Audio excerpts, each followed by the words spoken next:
Kai taku nui, kai taku rahi, ai pā.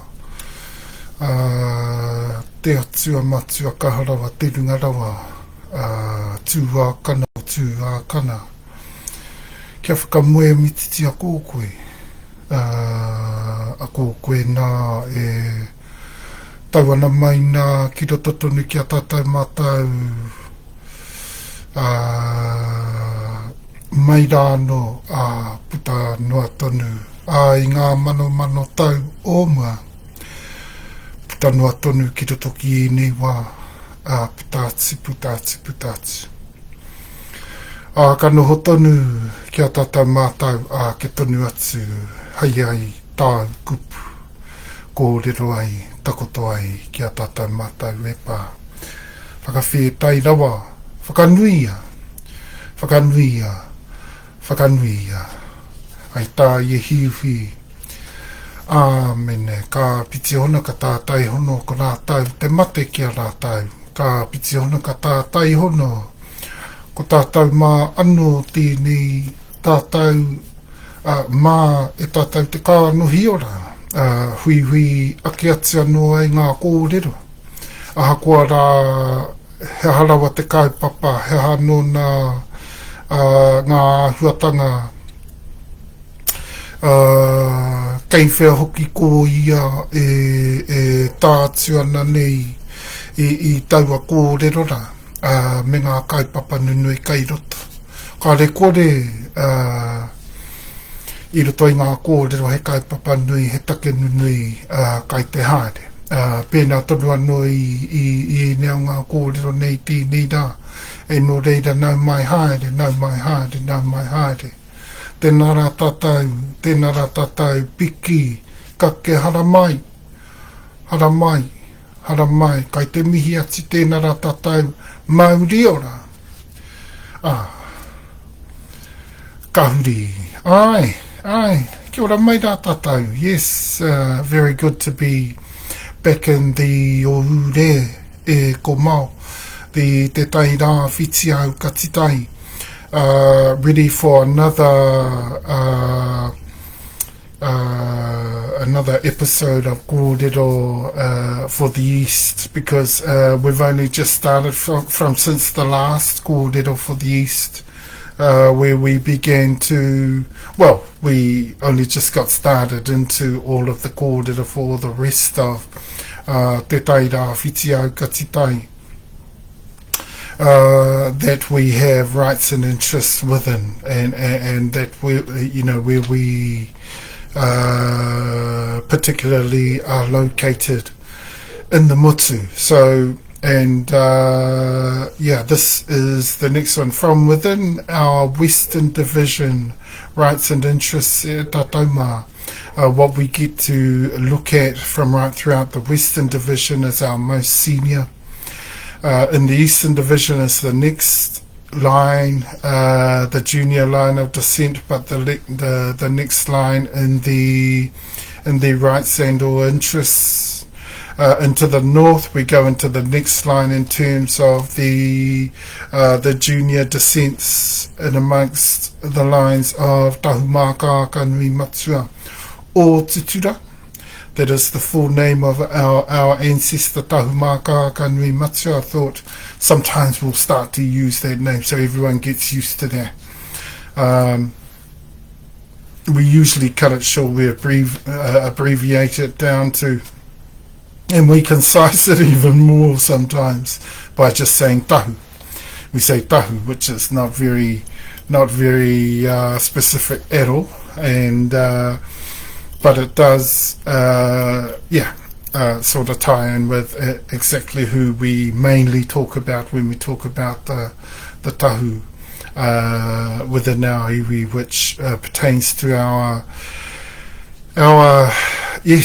the main ancestor, the ancestry of Tahumaakaakanuimatua or Tutura, or the Tahu that was prophesied to be paramount. And Taiopuru, the new Taiopuru, the new Uretārewa, Tahu, who was born into the Pukeka, or the Day Cape of Tutura-Te-Matua. So he was born into his grandfather's Day Cape, and that's the meaning of that whole name. Tahumaakaakanuimatua or Tutura. Okay? We can even go as far as to saying o Tutura-Te-Matua, but we don't really need to, in a sense that we know his full name. We know his name in full anyway. And we have some very, very important kōrero, very critical. We don't know when we can include the TeTiriti. It depends on how well we go for time. Like all of today is devoted to TeTaiRawhiti, AukatiTai, and spreading from within the Here Taunahanaha, the Wairua area, into the Bay of Plenty, Te Urewera, Whakatane, and of course concluding in Tauranga, which is where our Eastern Divide rights and interests conclude. So, yeah, today is that first day when we particularly, we hook into all those rights and interests, most definitely those rights and interests that you only see on the Eastern Division page, and you see them mentioned in the kōrero, referring to the lands and rights and interests of Tahumaakaakanuimatua in the East in particular. And we're referring there to the Eastern Division. So when it comes to the Eastern Division, we're talking about in particular in the map of the divisions, the AukatiTai of the country. What we are in particular talking about is the original regional areas of the north, the south, the east and the west of the country, in particular set through Hapu iwi, and also the colour codes set also through those times of Hapu iwi, particularly relative and related and associated with strong characteristics to each of the divisions, and we've been through that kōrero a number of times before, but just thought I'd mention it there particular because now we're spreading out more into the east. Why? Because our next kōrero next week is pertaining to the south. So in particular we need to make that strong connection of the south with the east, because in particular they have those very strong connections. And then when you go into the south, what you have in the South Island is the connections of the most junior of Tahumaakaakanuimatua in particular. But in the east, from Here Taunga we go into Waikaremoana, we go into Ruatahuna, we go into Ruatoki, we go into Te Waimana, we go into Whakatane, and we're talking about surrounding areas too, surrounding districts and regions too, and then we conclude Ngamaatoutou, te tikanga wenua te tika o mātau I roto I tōtena mā wāhine, in particular in Tauranga, and quite sizable too, quite a region, the Waitaha rangi in particular in Tauranga, for a 10th line descent. In some regions they do have some extraordinary rights and interests, and of course, as you will see as we build up, that even though we have brought the kahungunu the Kahunu Uri line into perspective over recent years. We've particularly focused on that, and we've done that on purpose. Why? Because in comparison and in stark contrast with the actual perspective of the Waitaha Rangi, they pale to comparison. And so we needed to get that right. We needed to get that perspective right. That actually, in actual fact, e tatau kahunu, in terms of prominence, in terms of preeminence, did not outdo the line of Tamateo Kinui at all. Okay, and we see that in the heritage. We see that coming through all of... So it's been a very, very modern thing, where we overdid it, we over-exaggerated on kahunu. Why? Because the Crown did. Yeah, that's usually the major reason for things like that happening in the motu. So kahunu uri got overly exaggerated about 10 times, if you will, to help you understand the extent to which they've been over-exaggerated. Let's make the point of, in Wairarapa of late, until now, because, when we look at the update, what we have there today is, in actual fact, what it looks like to be kahunu rangitane quite willingly now looking to go under Tahumaakaakanuimatua Tutura, which is us, and myself under my leadership. That's Te Matua Kaya, of head of and official lead of Y225, the claim Y225. And so that would look like the case. But you know what? Of recent times, they've actually been claiming to have right through the Crown process and under the Crown to bringing the leadership. This is the most hard case part of that, is that they want to bring the leadership into question. They also want to look to change the leadership, and what they're hoping to do is put up some of their own into that leadership, and that's quite ridiculous in itself. Because when we have a good look at that, e tatau mā, though they might be a part of Waitaha Rangi, they're a very, very junior part of Waitaha Rangi. They forget that the line that they're passing judgment, that's a fierce judgment. That's a fierce judgment. As highly successful and as highly, the major accomplishments of Tahumaakaakanuimatua through my leadership alone, aroha, let alone from throughout the growth since 1998, since inception of Tahu Trust and Tahu Investments Limited, and our entire organisation. Since then, we've been highly successful in the space, and kahunu rangitane pale to comparison. So we can't understand their judgments, but in particular, they think that the most advantageous way for them to, they thought. Now we think that the Crown has talked them down into doing the right thing. And that is abiding by the only right that they have as the most junior, and that is to go under their most junior lineages, of which they have not even begun to strengthen, to revitalise properly, thoroughly, and equally as well as we have done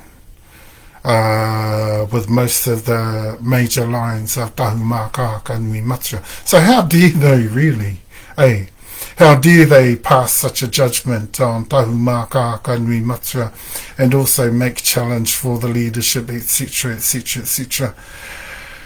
But coming up against under 1 million people in support, standing against, and also the Te Atiawa Nui no Runga Te Rangi looking to correct them if they did not agree to going under and doing the right thing, doing the customary thing and going under their most junior lines, of which they are, regardless of the Crown process and regardless of what the Crown can do for them in terms of empowering them to make such, how can you put that? That's not only a corrupted and collusive form of move in the space, but it's also unlawful in terms that it's not customary. As soon as you do something non-customary in this space, you're breaking the law. Okay, so they're ignoring that. They're going, oh, who cares? To us, the Crown is the almighty power, which isn't true either. The Crown isn't the almighty power, and we all know that.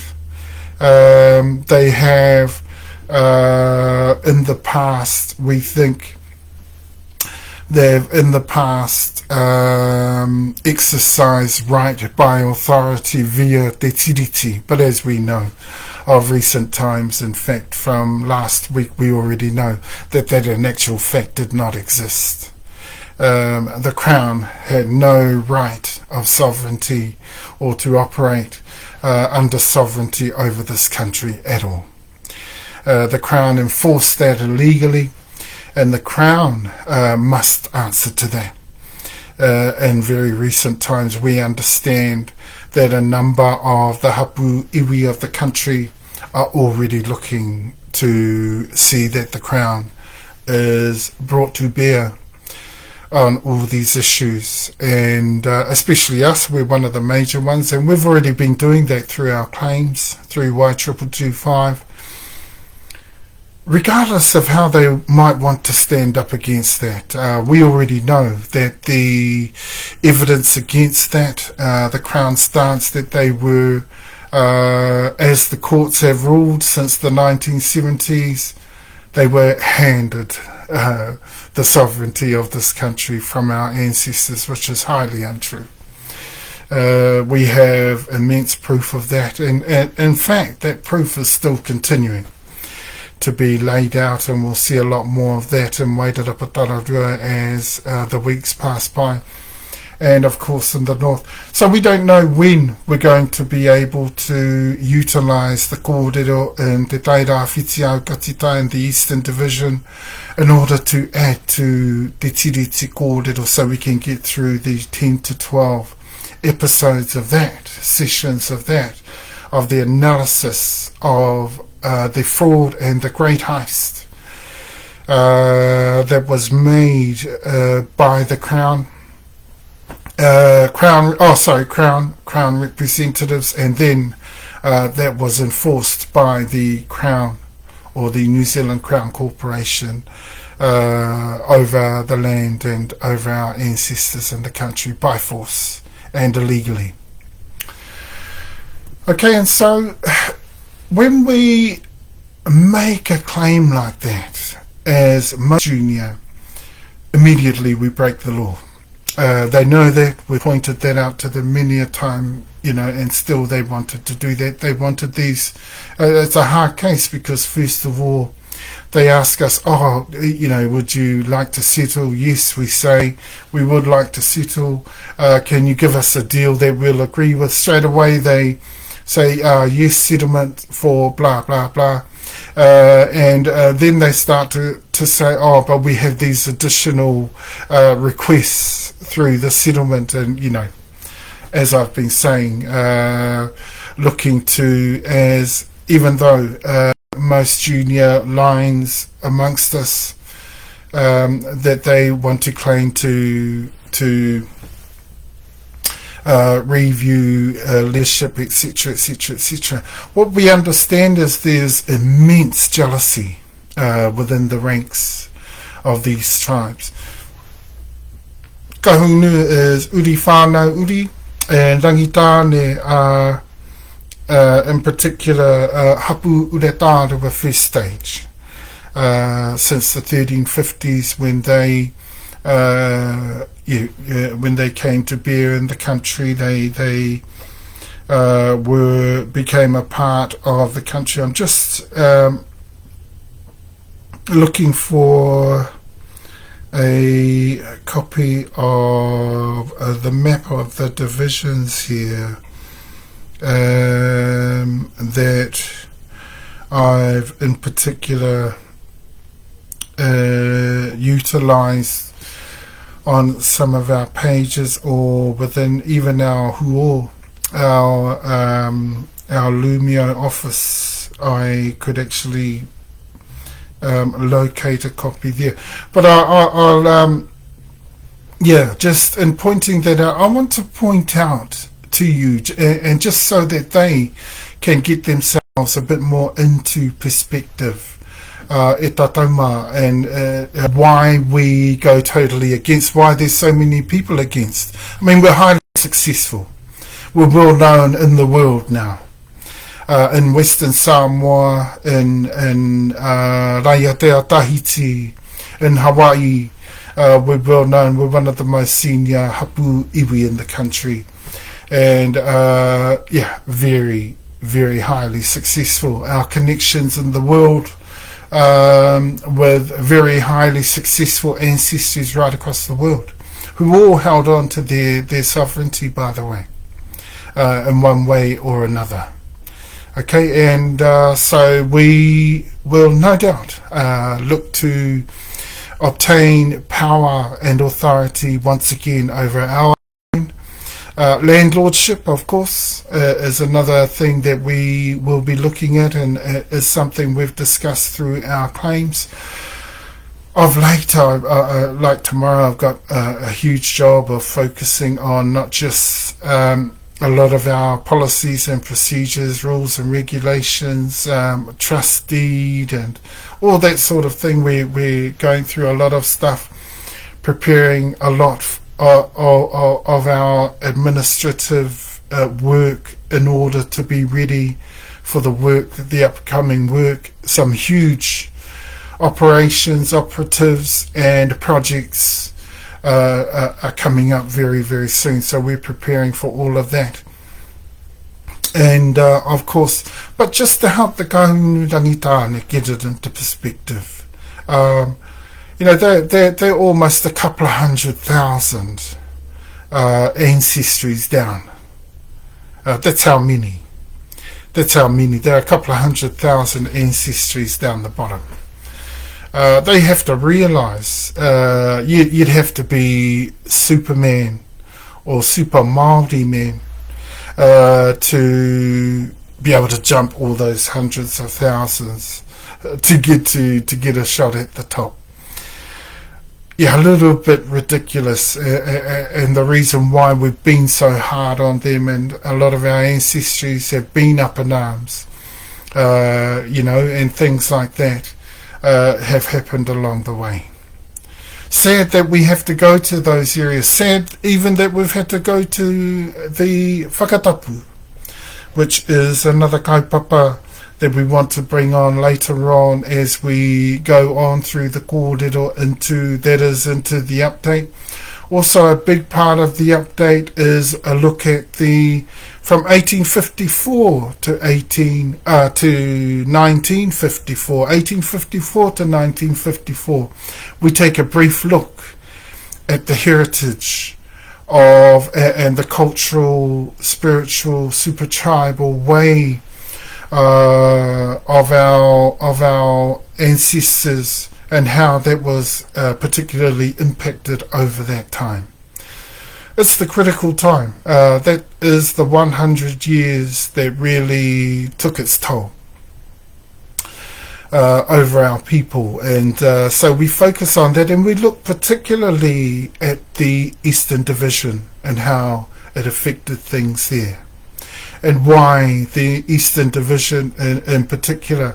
I mean, we find them the most rebellious in the country. And they tend to have a little bit of an influence on the Southern Division. But luckily, the Southern Division is a lot less influenced by the East. So in particular, we wanted to bring that part of the kaupapa into our kōrero.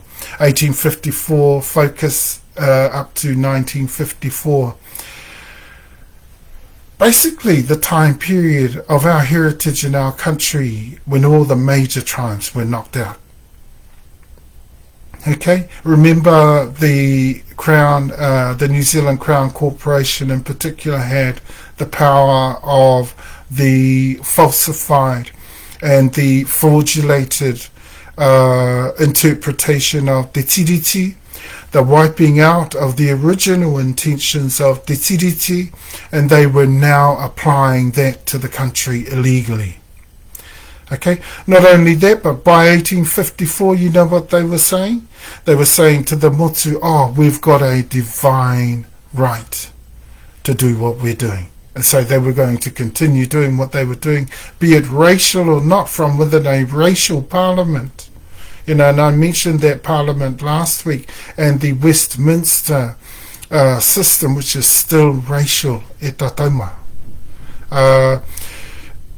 Be it though only systemically these days, or institutionally, it's still racism, and it still works.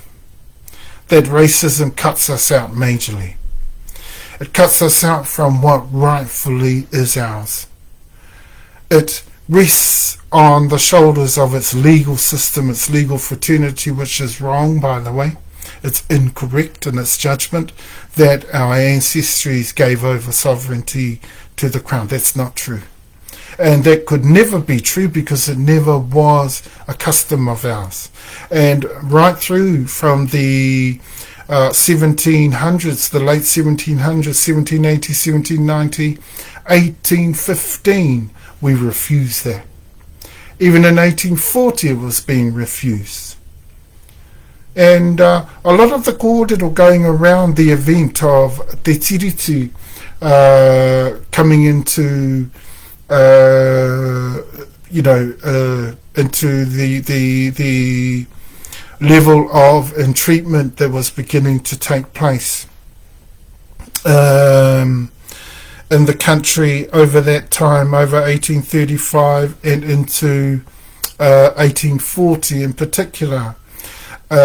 All of that shows us that there was significant kōrero going around, you know.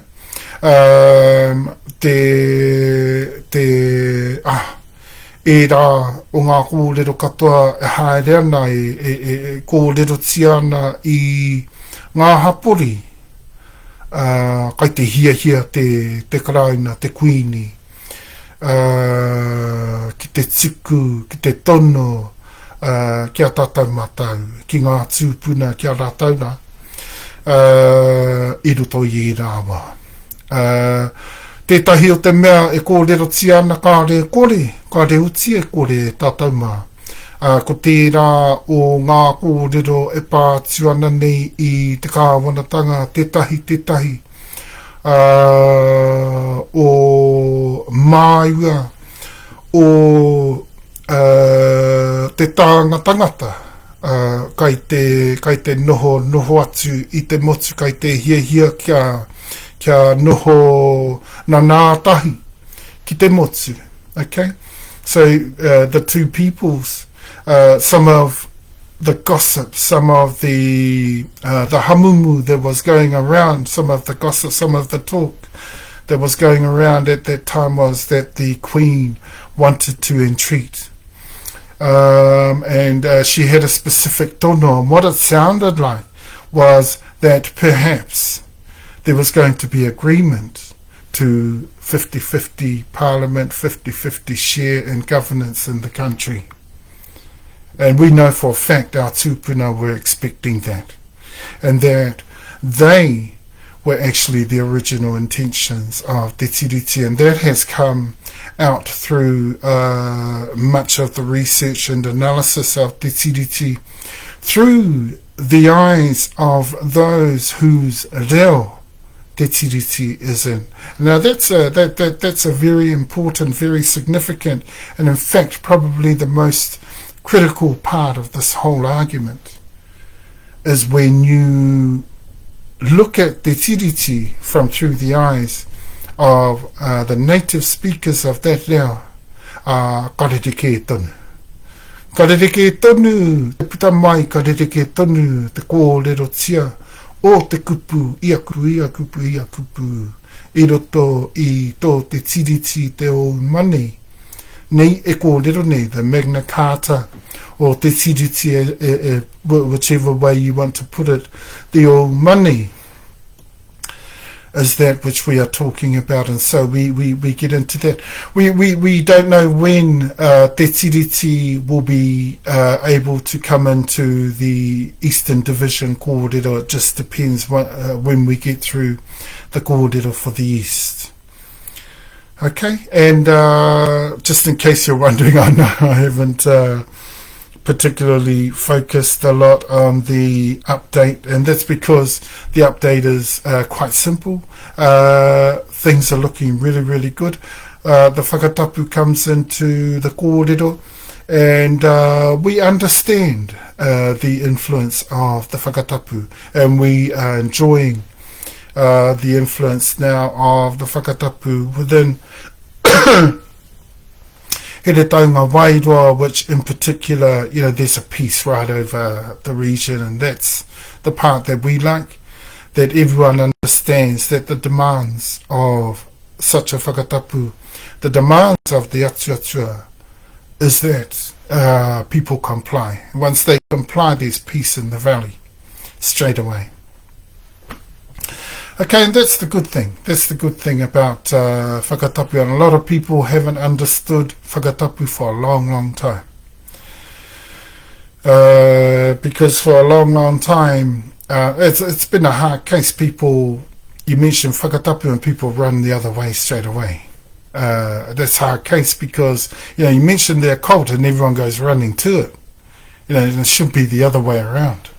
It should be the other way around. So, we should be leaving out things like the occult and leaving in actually law and order controls and instruments like Whakatapu to be able to utilize in order to keep order still amongst our people, amongst our lands, and the whole of the district, the whole of the province of Hawke's Bay Wairua is Tahumaakaakanuimatua. So we have right absolute.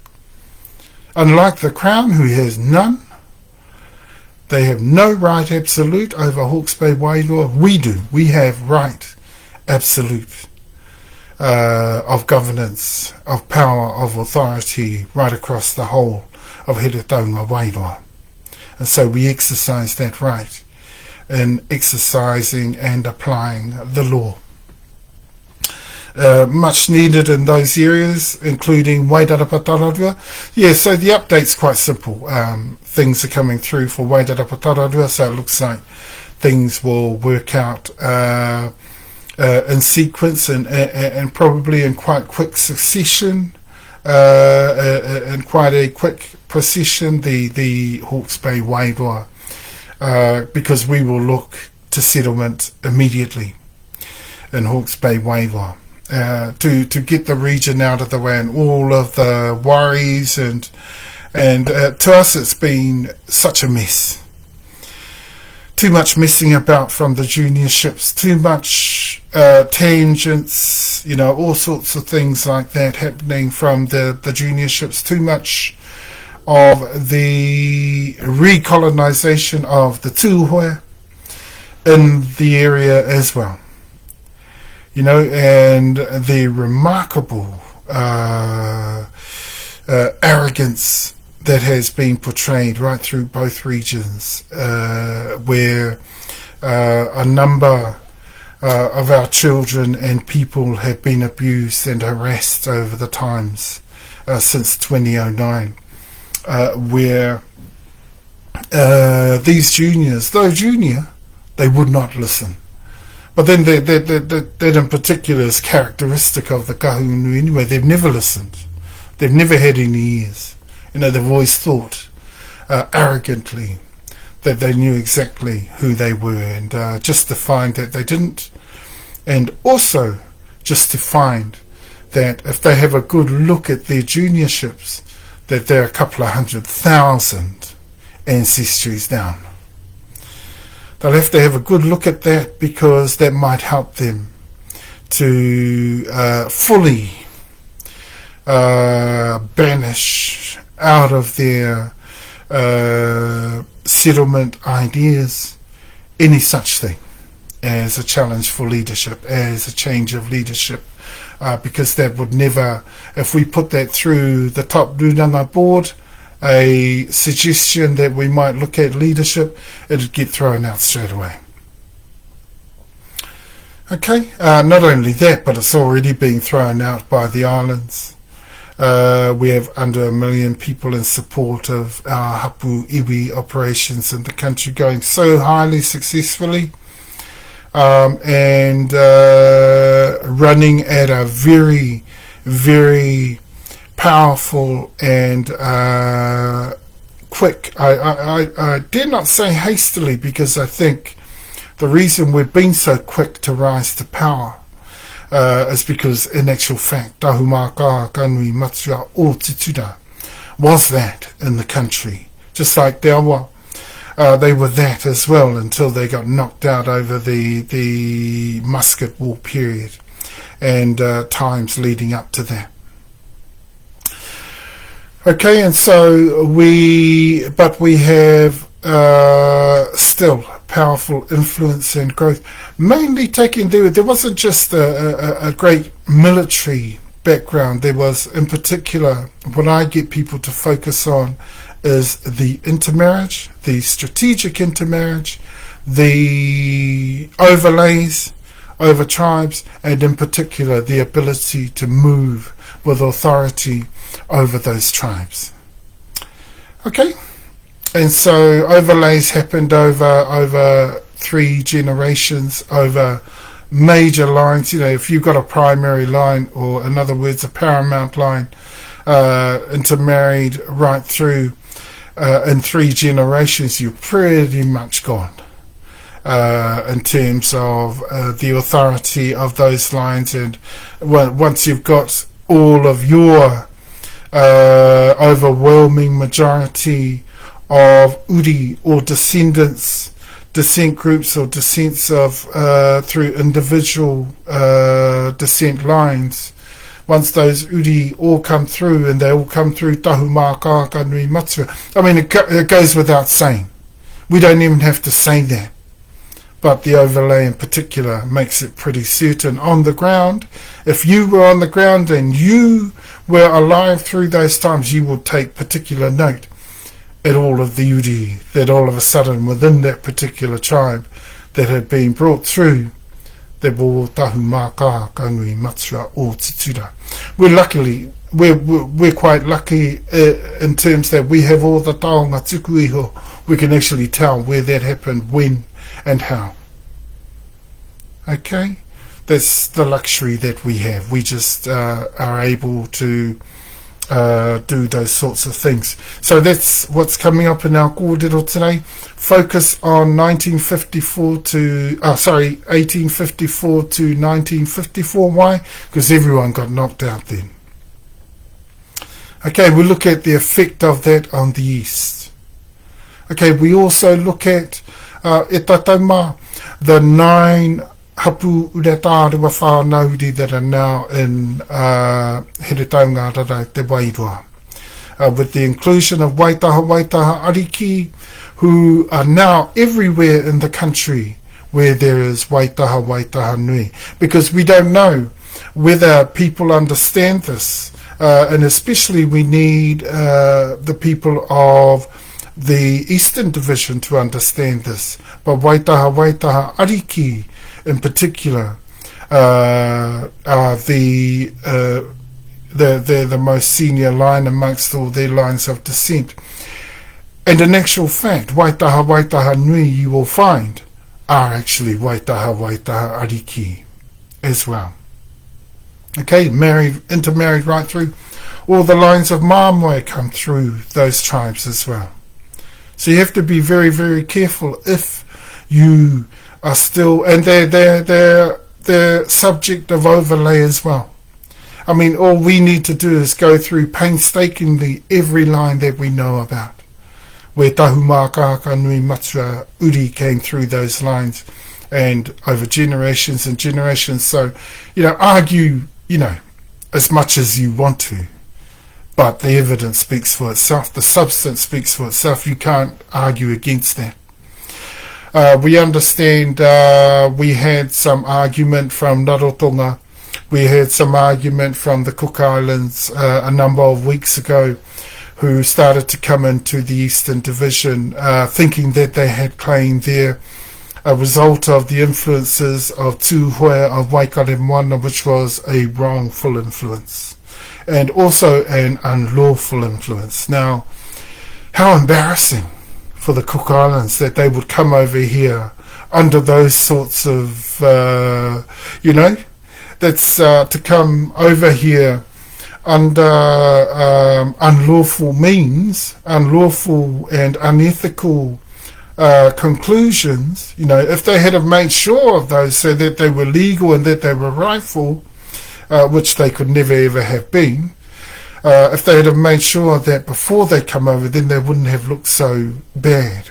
And actually, they wouldn't have got such a telling off from me. I can remember telling them off. Well, all of that was delivered to them. And they heard straight from the top chief of Tahumaakaakanuimatua, whose land they were about to claim into. Okay, and I think my exact words was, no, they've got no right to that. They will need to pick up onto the next plane out of there. And all those things, though, have subsided. It's now peace in the valley up there, in Heretaunga, Te Wairua, and the whole of the province is back in Tahumaakaakanuimatua, mana tapu once again. And we assure you that such instruments as the lawful and very right and proper componentry of the law, because it's a componentry of the law. I mean, so was the occult. But the problem we have the occult, and why we want people to run the other way from the occult, is that it's not used lawfully anymore. That's what the problem is with the occult. We come up into, after talking about waitaha ariki within the East, and bringing through from our 1954 kōrero through the East, we talk about the Eastern connection and a bit more on the Northern connection as well with the South. Okay, because there's strong connections, in particular with Rā Kainui. Okay, so we have to talk about that, and then they'll understand a bit better the tahu pōtiki in the South. So once we get to the South next week, they'll understand a bit better why their line is so strongly associated with Rā Kainui of Tahumaakaakanuimatua. Now, they also strongly interconnect from the East as well. So we'll be touching on all those highly critical areas of the kōrero today. Lots and lots of kōrero today. And we shall be making sure e tātou mā that, you know what, I've just realised I didn't look at the time when I started. I'm just going to make a time from here to conclude this kōrero, and I think we can continue on through to, I actually wanted to keep the kōrero to 2 hours today, but I was quite determined to get on with this kōrero today. I knew I was quite determined to get on with it, but I was running late, so I was in a little bit of a hurry there, and I've actually gone and rushed into the kōrero and forgotten to look at the time. So even if I'm wrong about the time, let's look at perhaps 1:30. half 2, looking at or maybe even, 12, half 12, 12:40. It's now, no, I'd be wrong there. 1:40, 2:40. We'll look at 2:40 closing down our kōrero for the east today. Okay, so after the waitaha ariki kōrero, making all those connections through Rākai Nui of the east, Rākai Nui of the north into the south, and Rākai Nui from the east into Wairarapa, and Rākai Nui of Wairarapa into the South Island amongst the Tahu Pōtiki. Okay, and we particularly focus on Pāpāwai, but it's not just Pāpāwai, but it is in particular the south of Wairarapa Tararua that comes into play there, because they're the very, very strong connections of the Waitaha Ariki and the Tahu Pōtiki in particular into the South Island. Okay? And now that we understand those lines, and those are the most junior 3 lines, the most junior of Rākai Nui. So they're nowhere near the main line, they're actually connected through the most junior lines, and those are the lines of Iranui, Iraroa, and Iratūroto. Okay? And so those are the lines of Rākai Nui. In particular, they're also highly connected at Pāpāwai, but also with the southern part of Wairarapa. And then we head towards the interconnections and the interrelations of our lines into the South Island.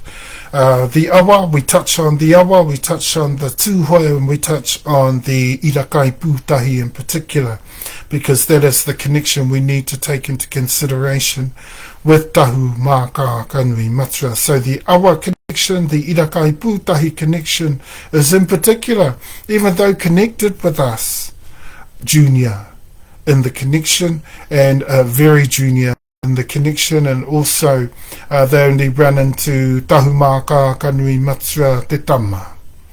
Okay, and that's the second Tahumaakaakanuimatua the second, and in particular off that line. So very, very junior, thousands of lines junior, and also in particular e tātou mā, from a line that was not very successful. I think ka aroha mātau ki tērā ngā tūpuna kia irakai pūtahi. So to an extent they fought alongside us, but in particular a lot of the devastation that took place in Wellington area they didn't realise, and out west, was in actual fact the irakai pūtahi. They got taken out in most of those areas. Even in Wairarapa Tararua, irakai pūtahi got taken out. Okay? And that's an awa line through Whakatapu here into awa. But they're in particular junior to us. Okay? They're in particular junior to us. And so that connection, we bring through those connections, the awa connection, even awa was not very successful. I think if we begin from Te Wairoa down, you see the awa connection get absolutely destroyed through these areas in terms of the battles that took place, and in fact right down into Wellington area and in the South Island that continues. So the irakai pūtahi and the awa lines in particular get knocked out. That's the line connection with us is through Uetekorohik of Paikea's line in particular, which wasn't that strong. As strong as it was in Purorangi, outside of Purorangi, what you'll find is that line, it hardly survived. Okay, but we acknowledge the ancestry, we acknowledge the connection, but you'll see why over time that in actual fact other lines took precedence, and other lines became the preeminent and prominent of a lot of those areas and over a lot of those lines, particularly, and that's why I want to focus on through strategic intermarriage. And we were very good at that. And much of our power and authority and the exercise of our seniority right across all those lines was mainly done through that strategic intermarriage overlay, and in particular the bringing through of ancestries of Tahumaakaakanuimatua overwhelmingly from right throughout tribes on the ground to to bring the manatapu of Tahumaakaakanuimatua through those tribes, and that includes through Tutura, that includes through Tutura Tahupōtiki of the south. As much as they might not be agreeable to that at the moment, and of the north, they will need to recognise that. And ka rohau ki tātou waho maina, especially in the east too, because we know their position in the east, we understand their situation, and that's why we're talking about 1854 to 1954. You'll understand why the tribes of the east are the way that they are. Okay? And they're the way that they are because in particular they were knocked out in certain ways. Okay, Tūhoe and Awa, they're not particularly gifted. I mean, all they're doing is using karakia. And anybody can do that. And it can make you look gifted. And we're talking about most of the people that they use the karakia with today, in particular, they're not even trained. You can look a powerhouse if you're trained. If those karakia are used properly and you're a trained person and you're utilising them properly and within the law and order that they should be used. This is why we go into TeKura-i-Awarua today. Sorry, I'm taking a bit long to get there. We go into TeKura-i-Awarua. Why? And we finish off there. We won't go into Kohuiarai because we'll leave Kohuiarai for now and let them build, because they're building nicely there in Kohuiarai and are noted so much more nowadays for their super tribal culture that they bring to the motu, and in particular they focus, the thing about Kohuiarai and that particular name, its super tribal nature and character, is particularly important for us to understand. The full name, Te Runanga Kohuiarai. Te Runanga Kohuiarai. And if I translate that literally, what that means is the Congress of the Great Assembly of the Multitudes. Now that's exactly what that means. The Congress of the Great Assembly of the Multitudes. So that refers to the Hapu iwi of the country. That's where the multitudes come from. And they hold the most prestigious lines right at the top of them. They also hold the most senior lines right at the top of them, and they go from most junior in the country right up to the most senior. And that's particularly why that name was applied to Kohuiarai. I just thought I'd share that little bit of information there with you, because we won't be touching too much on Kohuiarai. Now and again they might come up in our kōrero. But for that super tribal name, it has particular significance, and the reason why it's so significant, because its focus is not just super tribal, but tuakana. Okay, it talks about, when you talk about a great assembly of the multitudes, you're talking about the tuakana in particular. Okay, the tuakana in particular. That's what the sort of authority and the sort of influence that manatapu can have right over a people, tuturu, a people, and also right over all of the major super tribes of the country, the primary super tribes, or the preeminent super tribal entities of the country, or the nations or states, or the Hapu iwi of the country. And there's only 7, as we know. Moai Hapu iwi, Te Awa Hapu iwi, Tahumaakaakanuimatua Hapu iwi, Māmoe Hapu iwi whānauri, Moriori Hapu iwi, Awa Hapu iwi, and of course Te Atiawa Nui no Runga Te Rangi Hapu iwi.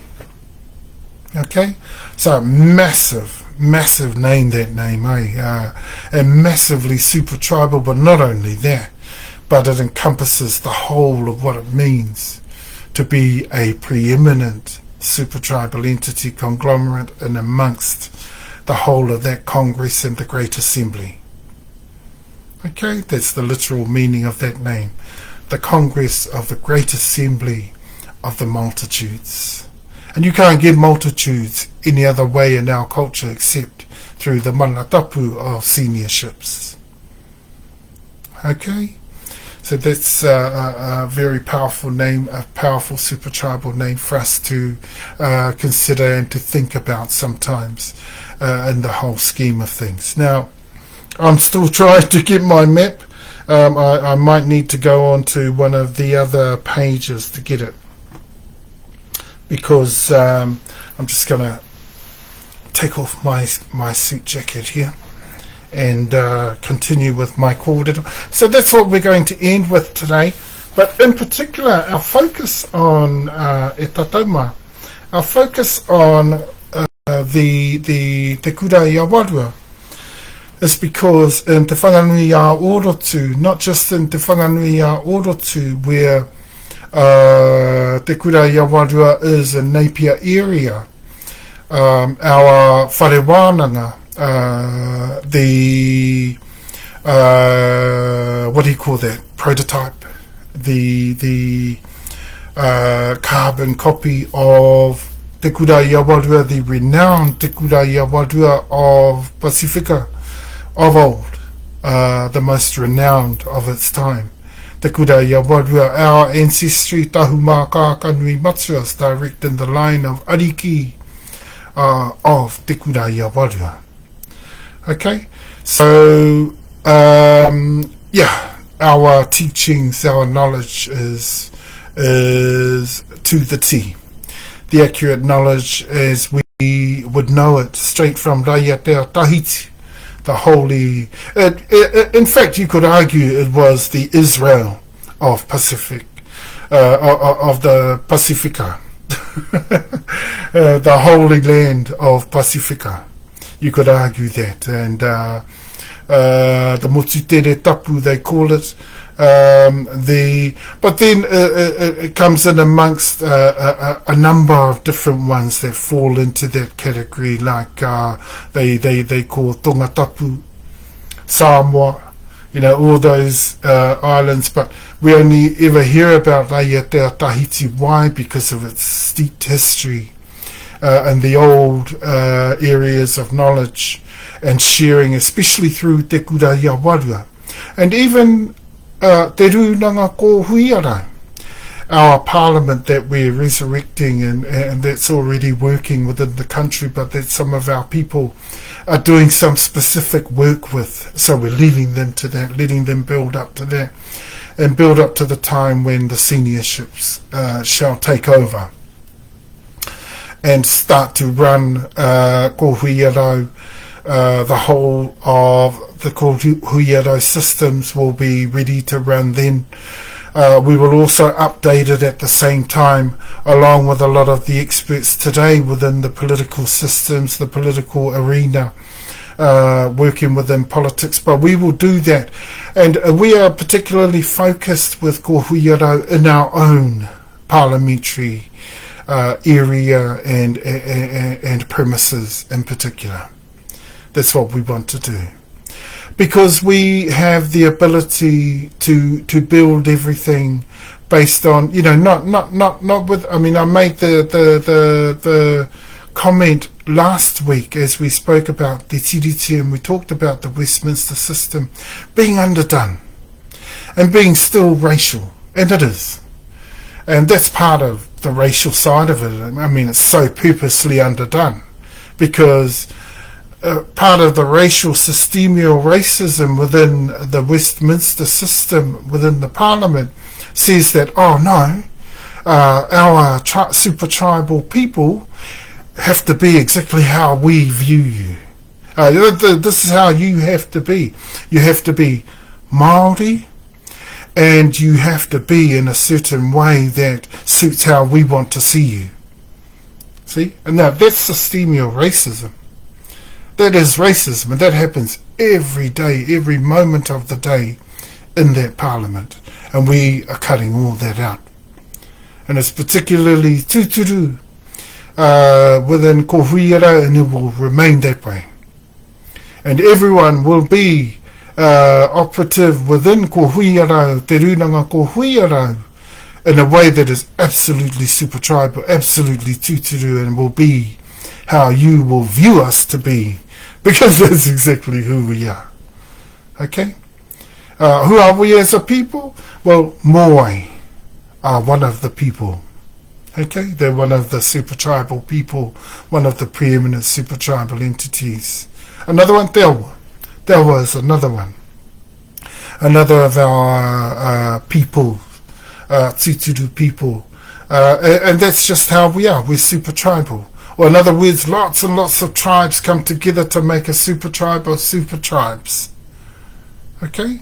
And we all bind together, and we connect together, and we interrelate, and we make this massive nation or state of people within a super tribal, spiritual, cultural context. And for us, ours is Tahumaakaakanuimatua. The next one is Māmoe Hapu Iwi.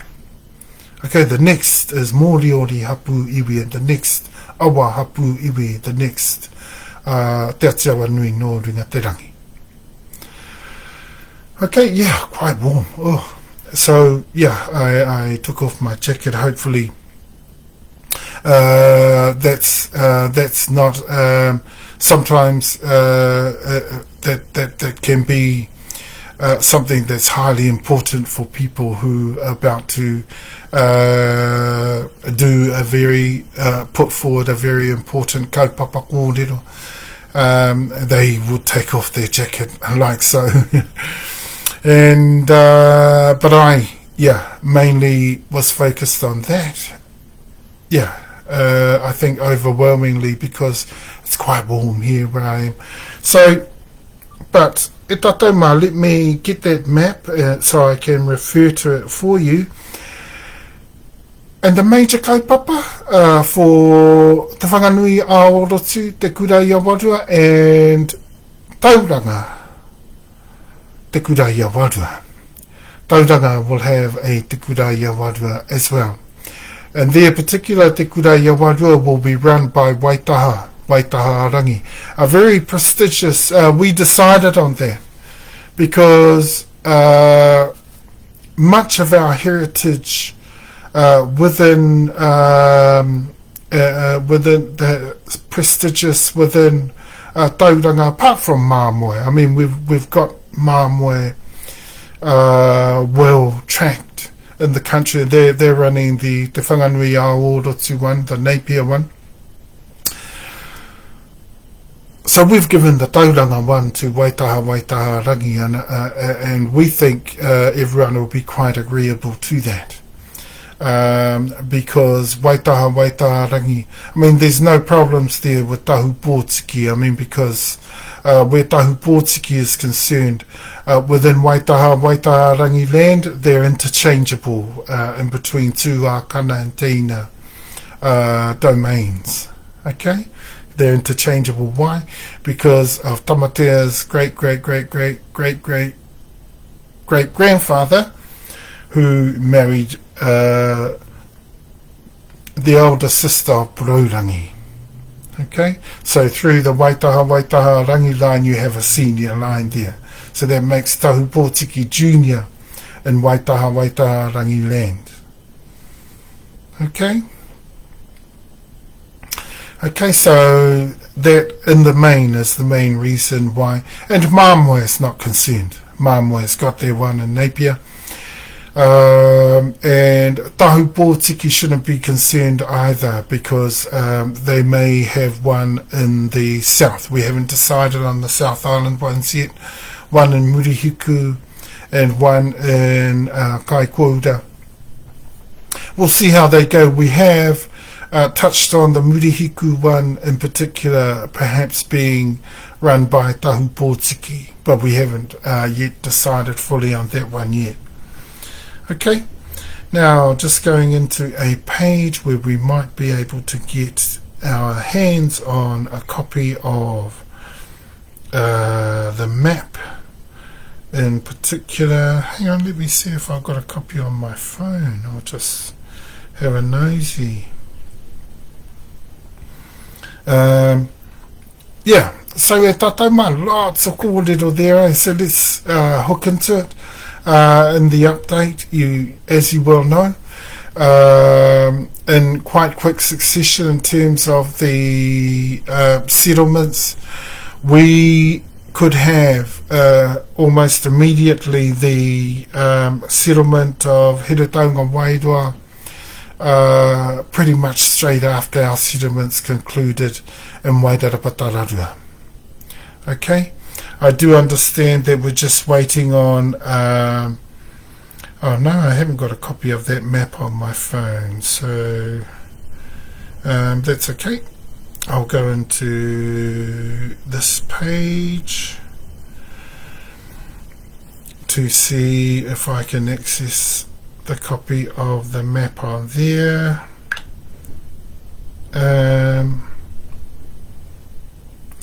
And see what we've got on there. Okay, and we have the, all those connections to make.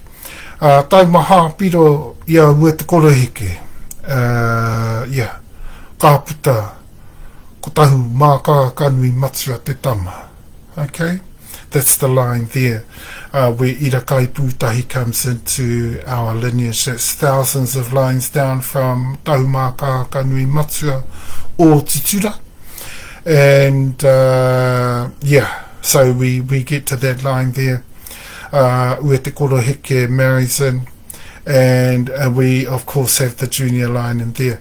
Now, though we fought alongside them a number of times, and I think on some occasions we did win some battles, Irakai in particular got destroyed, mainly in Wellington area, and our understanding is also in the south and Wairarapa.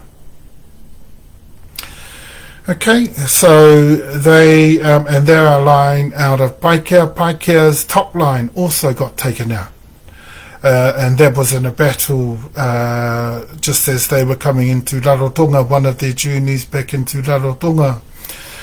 They ended up in a battle. That's Paikea's top line, his senior line. So even though Purorangi, they have a strong descent line through Paikea, through Irakai, and their most direct line though is Ngārauru, and continues to be Ngārauru and Whiro Manatū in particular of Te Aotearoa Nui no Ringaterangi.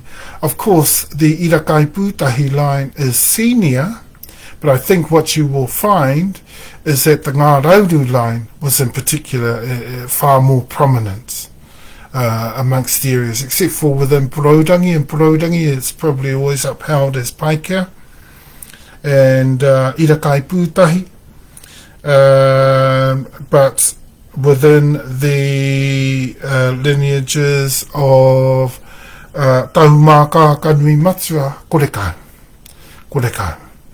Not very powerful at all. The lines of Paikea and in particular the lines of Irakai Pūtahi. So you can see why Tahumaakaakanuimatua, as opposed to the Awa and Irakai Pūtahi lines within Tahu Pōtiki, began to become more prominent and preeminent. It wasn't just through the intermarriages and the number of tahu pōtiki. I mean, they named them tahu pōtiki ancestries that came through those lines. But in particular, what they will need to focus on from here, once we go into the south and we start talking about our southern heritage, which is to the majority of the southern division, we lay claim now, and this is one of the major changes to our SOC, to our akau, so not the akau, the kopako, o Moteo, and the moti that we need to make in there. A lot of the amendments to the SOC will be in the South Island in particular, because actually our rights and interests are right through the South Island. Okay, and that's in the Southern Division. Okay, yeah, there are some in amongst those that are in particular tahu pōtiki, that's fine. But in particular, and we can prove all of these ancestries, that they were actually ours, and not in particular just tahu pōtiki. Their hapu iwi was Tahumaakaakanuimatua, and in most cases, e tatauma, they were Rākainui. Okay, the three most junior lines. There's four major lines of Rākainui. The first one is the main line, the primary line of descent. That's the senior line. Tahu pōtiki come from all three of the junior lines.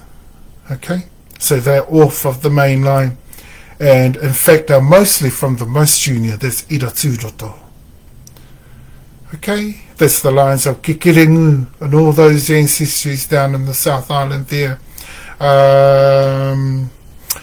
Tehi, from who links into the most senior of Rākainui, but who are of the most junior of Rākainui of Pāpāwai and Wairarapa. That's why I mentioned Pāpāwai, and in particular their connection to tahu pōtiki is through Tehi.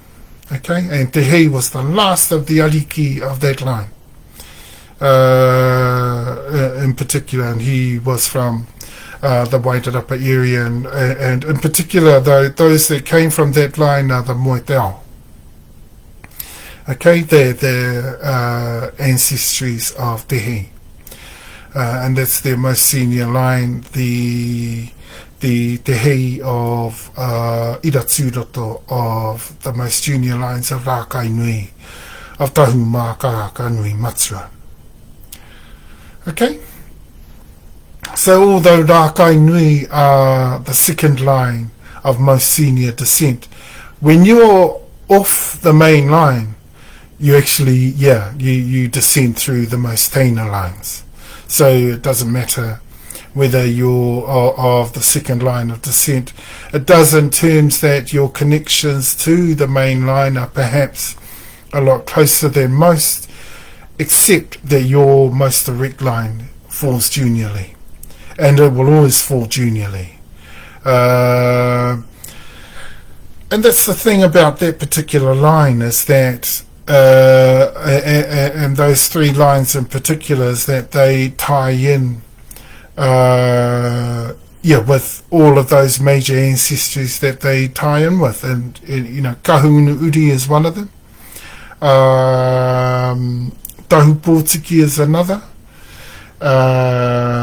who else, the descendants of Tamatea Rikinui, all of those descendants of the South Island, and some of them in the north as well.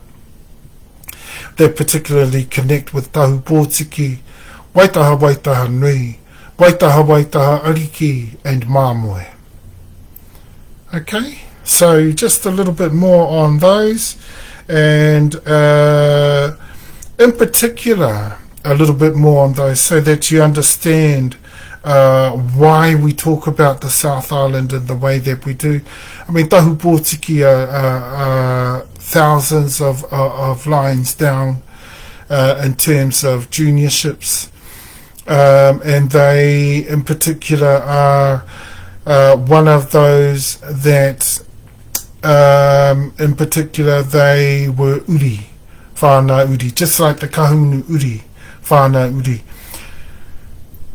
So the context around their tribes, the perspectives are perhaps far too blown out today, and that's not a that's not a critical or vital or fundamental. Perhaps there's not a whole lot of force going into that perhaps. Yeah, that's a very not so difficult to understand why that is. Why? Because actually they're just too over-exaggerated by the Crown. The Tahumaakaakanuimatua line and the Kahungunu line in particular, two of the worst in the country. Okay? Rangi tāne nui a rangi can join that, really. They've really come out to be almost exactly the same. They haven't really made that much of a difference to those most junior ancestries at all. However, their moves from here will be critical, and so we look with anticipation at where they take things from here. Okay, so we're pretty easy to get going in terms of we're just about to conclude the settlement of Wairarapa, and we will move straight away into Here Taunga Wairua.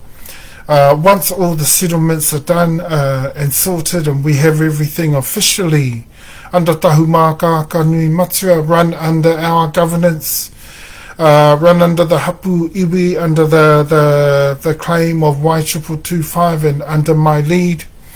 Once we have all that official, all documentation is signed and all legalities taken care of, we can lift those Whakatapu from off both these regions. That has been particularly monumental, instrumental, and fundamental for the sorting and the organising and preparing of both of the regions for what needed to happen, what was inevitable to come.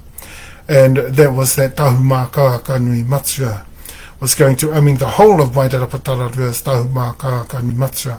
The whole of Here Taunga Te Wairua is also Tahumaakaakanuimatua. Okay? And there's one other province in the same, one other district in the same boat in Tahumaakaakanuimatua, and that's Horowhenua. Horowhenua is another area that is totally Tahumaakaakanuimatua. Okay, and so we anticipate that. If we can now just quickly take a look at 1854 to 1954 in terms of the East, because we've started to make those important connections. Again, you can do the same for the North, the Rākai Nui of the North, and their interconnections with the South. Okay, over 1,000 years ago, in the first lot of migrations that took place to join the Tahumaakaakanuimatua that were already here in the South Island and in the North Island, in particular, what you will notice is that those lines in the east that we've talked about there, it's the same connections in the north. Okay, except they're more junior in the north, and so they make their connections as well over the over 1,000 or more years ago into the south. So as they came into the country, they went straight to the south and joined with our Rākai Nui, our Tahumaakaakanuimatua lineages in the south as well. Again, Waitaha Ariki is a part of that. Waitaha Nui Māmoe Waitaha Rangi is also a part of that. Rākainui, as I've mentioned, Tahumaakaakanuimatua, and who else is in there? And that's it. Except for the top of the south. I think in the top of the south also we have Moaupoko, we have Taranohu, and we have, of course, Taranohu Uri Whānauri. We have two Matakōkiri, who are, who are part of the offspring of the Tara and Moaupoko. And they were in particular some of those Tahumaakaakanuimatua, some of those of the Kahu, who met up with Abel Tasman back in 1642. And or farewell spit there, they noted them, they were the people that met up with them, that part of Tahumaakaakanuimatua in particular. Okay, so we're making those perspectives known if people don't know them yet. We're making those contexts well known now, because for years and years now, in fact probably over the last 2 centuries, those perspectives were blown out by over-exaggerations of the Crown. Okay? And those over-exaggerations were exacerbated by the Land Court, exacerbated by, as bit by bit, the racial parliament of the country of 1854 took over everything. Okay, so let's go back to that 1854, that era, and we're going to lead up to there through 1840. Now, straight after 1840, September, New Zealand Crown Corporation took over. Immediately, they started to legislate, and immediately they started to move into regions and begin to against TeTiriti. Again, they were looking for access to the lands. Of course, by now, our tūpuna were looking like they could be jostled or hustled for access to that, and that's why the New Zealand Crown Corporation and New Zealand Company started to do that. They started to hustle for land. Okay, what eventuated out of that was a whole lot of meetings where land deeds were drawn up, and land through the most junior by 1851 to 53 in Wairarapa started to get transacted. Okay, and I spoke about that last time we were in Wairarapa of Rangi Whakaomao that got transacted there firstly. The first of our land blocks to get transacted there. Okay? Hard case, eh? And yet we come out of 1840 where things are still relatively customary in the land. Senior ships still had Moteo right across the land. Okay, and they started to break all of that down. How did they do that? By further fraud. Further fraud happened. They drew up land deeds and they put junior names instead right over lands that were not belonging or possessions or taonga tukuiho of those particular ancestries. And we've proven that. A number of researchers have proven that that's what the Crown did over those times. So that's not something that's new. Yeah, but we've looked further into that, and yeah, there's a lot of that went on, and in fact, most of the land, over 2/3 of the land of Wairarapa, for example, if we look at writers and researchers like Sterling, like Smith, all those people, Kathy Ma, all those people, even Tipene Crisp, some of their writings and the writings on the land court from right throughout those times, they tell us of all the even with the knowledge that our ancestors weren't too happy with some of these hustles that they made, the Crown, right throughout those times, that they still continue to make those hustles.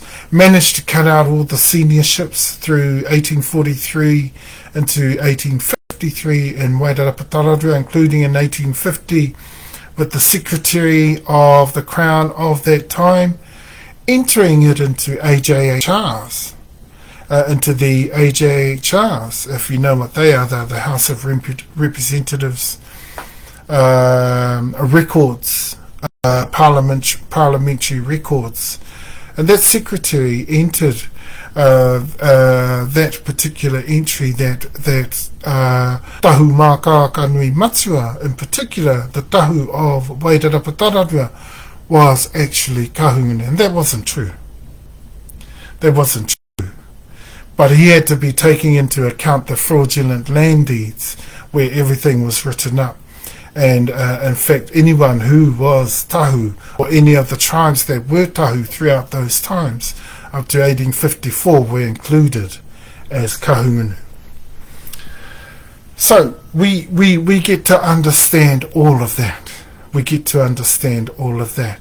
Now, if you magnify that right onto the motu, you look at our 7 hapu iwi right across the country, and you focus on the east. Now that includes a lot of the most major of the pillars of our super tribal, spiritual, cultural way of life starting to get knocked over.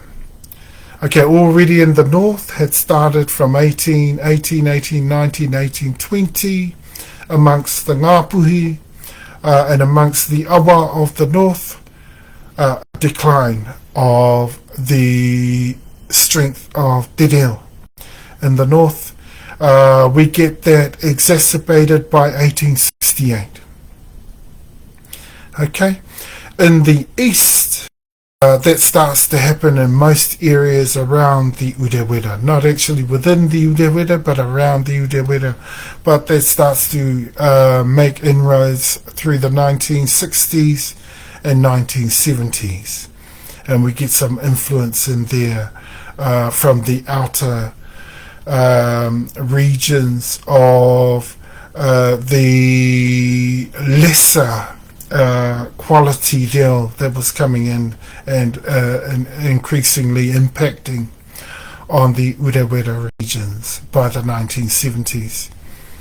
But if we look at 1954 in particular at Tatauma, we also had a lot of our tupuna knocked out through the First World War and Second World War. Okay, so we'll lose a lot of them by them. It's not surprising why by 1960 that Hun report yet again always comes to the surface, where we are recorded as an extinct people, more or less. And I can't think of a more apt way of putting it, because we will. All our pillars of our society, our tikanga, tika me te kawa, whakapapa and whakapapa kōrero was destroyed. Our every traditional unity aspect and concept of our super tribal, spiritual, cultural way of life was gone. And not only that, but a number of our tupuna were also gone, lost to those wars. Okay, again, colonization had its impact on our people going to war for king and country, because we would never do that. We only fought for our super tribes and our closely connected super tribes. We went to war for them. So there had been, in particular, a mind switch, a switch of thinking to accepting somehow the crown way of going to war and fighting all of a sudden for king and country, whatever that meant in that time. Because in that time still, let's not forget, in that time still at Tatauma, our country was still being run racially, and the impacts of that racial application of governance, and also the application of TeTiriti through the fraudulence and the heist, which was at its heights by 1954, was at its heights, and we had almost lost all our land by then.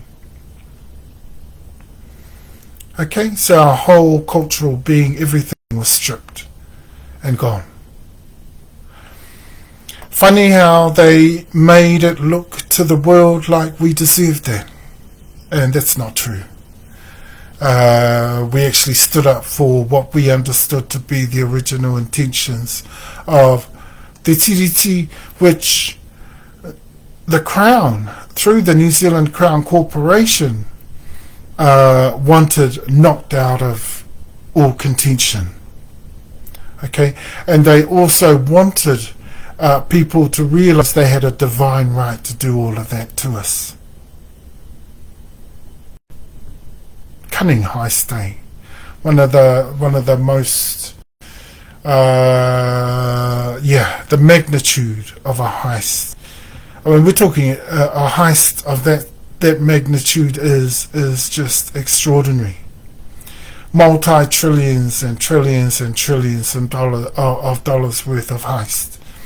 That's including the impacts on our people. I mean, that's why they only give us 1 to 3% through settlements. Why? Because they can't afford the rest. But they're going to have to afford it. You know why? Because we are not going to stop until we get our other 97%. And you know why? Because we have a right to that. You know why? Because the TeTiriti was a fraud, and the whole of the events around the TeTiriti and even the hasty signings across the motu was all a part of a heist of, massive proportions right across the country. Okay, what does that mean for the East? The East is left in particular with some good strong deal and a very, very powerful situation there, with the existence still of the whole of their, of much of their karakia regime, though not all. But that karakia regime existed without the law and order systems around it, and that's a little bit obvious. What we have out of the East is a very corrupted and illegally running karakia world, which is not the world of our tupuna, which is not tuturu, which is not customary to our culture. So there's the situation for the East, and these sorts of things are running riot. And over the years, over many generations, as we started to decrease in power over most of the motu, seniorships had been knocked out over most of the motu, and all of the land was taken, our culture depleted. All of a sudden, the East looks like the strongest in the country. And because we'd lost all sense of knowledge of our seniorships, all sense of knowledge of whakapapa and whakapapa kōrero, all sense of knowledge of tikanga tika me te kawa, the East starts looking like the most prominent in the country. And that's the situation we fell into. That's not one we could have prevented, but it's one we need to get into perspective now. Because now that all the most senior are back in town, things need to change back to how they were from before, prior to 1840, and in fact even before, prior to 1835. Okay, e tatauma?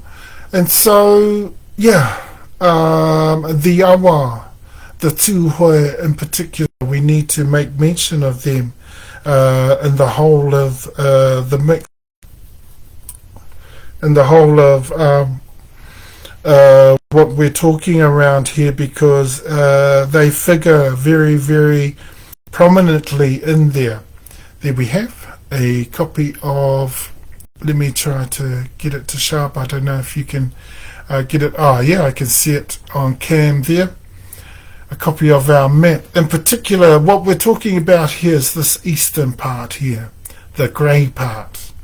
The grey part. That's why you'll see whenever I talk about the TeTaiRawhiti AukatiTai, or the OureeEKomao, the Eastern Division. That's the division of the country that we're talking about there. The Eastern Division. In there in the yellow, of course, up the top there, is the Northern Division. Over here in the green, this part of the country, and including the top of the South Island, is the Western Division. That's my division. And of course, down here in the blue, we have the Southern Division there, which is majoritarily, overwhelmingly, Tahumaakaakanuimatua. Okay, and we're going to start getting into that from next week. Oh, we've already started making the connections from here this week, and also making more sense of the situation for the East, for this part here. Because, Karuhauki, the East, we've got partly into one half of Waikato there, and of course there's Tauranga up that way, one half of Waikato there, and the other half over here across to Moteo, right on the west coast there. And of course the Western Division goes all the way down there, right down through Wellington up into Wairarapa, back up into Puropuro roundabouts, and then includes the top of the south. That's my division there. Okay, finally got that map, and managed to talk a wee bit around that particular map. And so that's the situation for the East. So they started to look as if the strongest in the country, and this was never true. Okay, we need to understand that and put that in perspective. That was never true. Awa and Tuhoe, if we have a look right across the board, right through the heritage, and in particular from 1854 to 1954, what you'll find is that they were made to look as if the strongest in the country, but never were. Okay? They just survived an onslaught from being one of the most isolated peoples in the country. If you have a good look at their landscape, they're very isolated. So they were able to preserve their reo in particular, some of their culture, but not everything. Yeah, let's not try to get into things like, they're the strongest in the country, they have everything, blah blah blah. That's not true. And I think Tuhoe and Awa would agree with me on that they're now at a point in time. In fact, since all the seniorships came back into the country, they've found things immensely challenging for them. And things have been immensely challenging. Why? Because they've suddenly realised, we're not the most senior in the country. That's some of the kōrero that they were saying around then, and they are not. They are, in fact, hundreds of thousands of lines of ancestry down the bottom. They're part of almost the most junior in the country in terms of the Hapu iwi. And we're talking hundreds of thousands of lines. And those, we have to speak in those terms so that people understand, in particular, the nature of what we're talking about. We're talking Manatapu. And Manatapu is no more increased than by the simple fact that there's hundreds of thousands of lines between Moai Hapu and Awa Hapu. Okay, hundreds of thousands of lines of ancestry. So we're talking very junior. Okay, so they were never, and their strength was never at such a point where they could be the most senior, blah blah blah. Te mea. Kai te he tēnā kōrero. and a lot of all of those pillars of our society. And that's, I wanted to also make a point in this part of the kōrero, just because I've got it noted here. That's why we started to talk around what we do, bosses like me, being a CEO, president and GEM of Tūtahu Trust, our whole organisation, and also being the taiōpuru ari ki mataina, tō ioua of Tahumaakaakanuimatua. I also am the top boss of not just the iwi, but the whole of our organisation around iwi, our whole governance body, is in particular focused around myself and the Queen. The kahurangi, the Ourere will be. And so we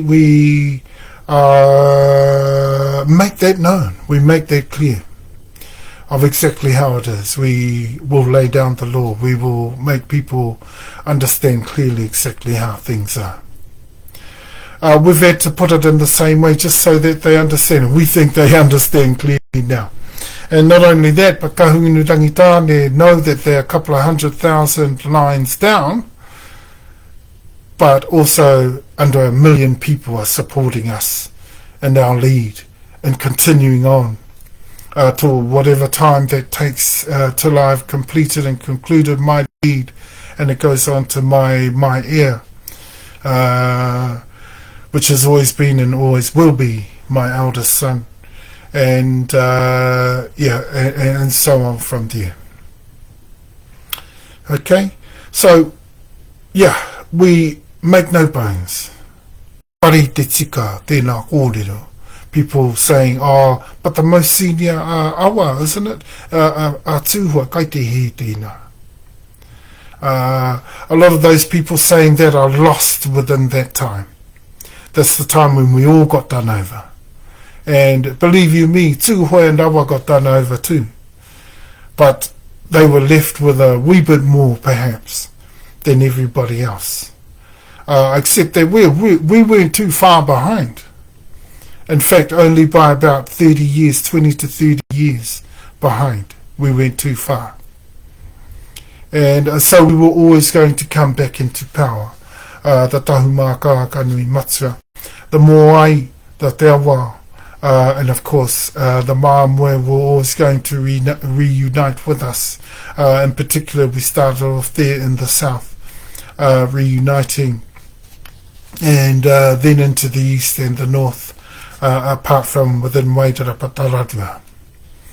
Okay, and so just to help you understand that situation in the east, you need to understand that situation clearly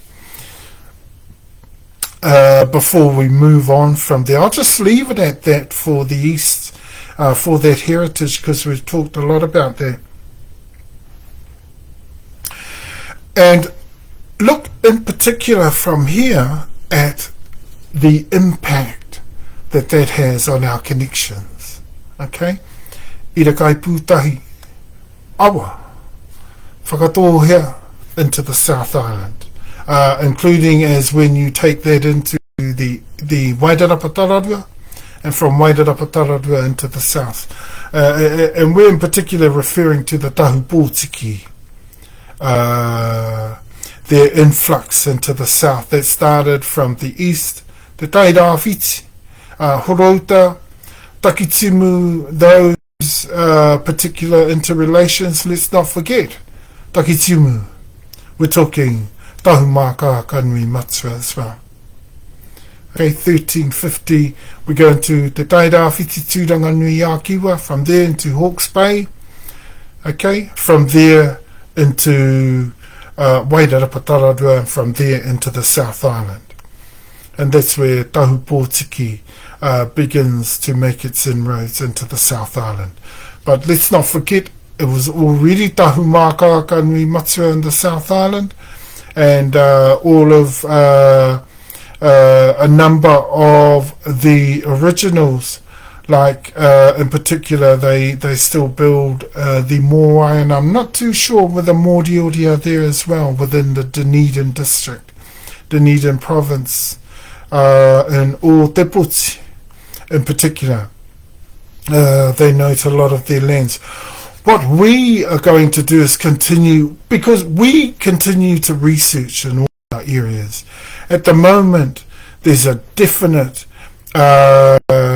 appearance that once Moai and Te Awa moved out into, in particular, and Moriori, and remained in the eastern areas, Eastern Division, and into the Northern Division of the country, that they most probably, in the main, remained there. Because we've checked right through all our lands. We've checked right through all our ancestries. And so far we find for none. Okay? And that includes with Te Awa and Moai. Because all our ancestries are, in particular, Tahumaakaakanuimatua. Okay? And in particular, within our principality, I mean, you can only, I mean, straight through, you know, the Te Ōpuru Matau da Toi o line, straight through, is Tahumaakaakanuimatua. You can't you know, even though there's intermarriages and connections through Moai, te mea. The thing about these queens is that their particular line does not overwhelmingly take over those lines. Okay, because we've got two lines of status there. We've got also the Te Ōpuru Ariki Matau within a principality that he owns. Okay, he owns the principality. He owns and has possessions and authority right across the lands of Tahumaakaakanuimatua, equally in those times and equally today. Okay, but that's what we find so far. In future, if we find that there are some of Te Awa, if we find that there are some of Moai, even of Moriori, we will make sure to make that known to those people. For a while there, we thought we found some in Wellington, but we didn't. That was incorrect. And yeah, so anytime anything comes up along those ways, but we certainly were the strategic intermarriers amongst us. Te Awa were the same, and Te Awa were in particular a very powerful military part of our lineages of Hapu iwi. It's a shame they got knocked out so well over the Musket War period, but then not all tribes not all tribes put their faith into the Puatua. That's what our tupuna called Musket, the Puatua. When an atua of that caliber sounds out, you know it was certain death awaiting you. That's what that name significantly describes, is the sound of the Puatua, the musket, and the fact that it's you know, if it made if they hit you, if they got you, you know, it was almost certain death that was going to follow. Now, the thing with those is that, yeah, there's a lot to debate around the musket and stuff like that, so let's not get too carried away with that sort of thing, because most of our killings with the musket were followed by our tūturu weapons. You know, our tupuna, almost every time they shot someone, they went after them, you know, took them out with their patu or their taiaha. You know, and they, you know, a few flicks of the wrist, and those people were decapitated, or yeah, all those sorts of things straight away. And that was a certain death to us. To us, the musket didn't really kill you. It actually prepared you for potential death. You could actually be saved if lucky. So, yeah, those are the realities of the musket. But yeah, because we've made those connections and and things like that. And we understand now the situation for the East and why some of these tribes of the East have been crying out, oh, we're the seniors of the country. That's not true. There are in fact hundreds of thousands of lines of descent down. Okay? And that's the whole truth. That's the whole truth, in fact.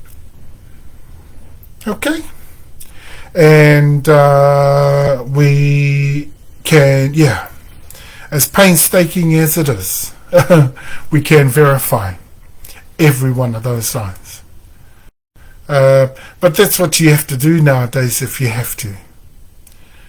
In former times we could just tell on the face of everything, on the basis of everything around us, formulated that before our very eyes. Okay? Where overwhelmingly all of the Tahumaakaakanuimatua being born into the tribes, even those overlaid and intermarried through overlay, all those coming through, well, of course, all of the Tahumaakaakanuimatua. Okay? And so we have Aroha mai, getting a little bit uncomfortable here, and it does when you're sitting for quite some time. But you understand now the critical nature of the kōrero for the East. The Whakatapu in the East at the moment on Here Taungararau Te Wairua, the fact that we run right through all of the areas of the Urewera and Tauranga, and we of course conclude at Tauranga the situation for them. And also let's not forget, last but not least, definitely not least, and probably if there were any super-tribal entity preeminent that was a greater landowner within the Eastern Division, that would be the Moriori. Okay? Through Te Tini-o-Toi, who intermarried with Moriori and also came from Rekohu, where is the land base that they made in the main. Apart from their land bases in the country, they made land base at Rekohu. Within, of course, Rapa Nui, you had the other lines of our Moai people, Moai Hapu people in Rapa Nui that made direct connection with Ekrikana. And then, of course, our direct line from TeTaiRawhiti of Moai Hapu Iwi. Okay, and so Te Tini-o-Toi, where Awa is most direct from Te Tini-o-Toi, Kai Rākai, Awa is most direct of there. And so through Moriori, they're definitely all Moriori. Same with Tūhoe, they're Moriori as well.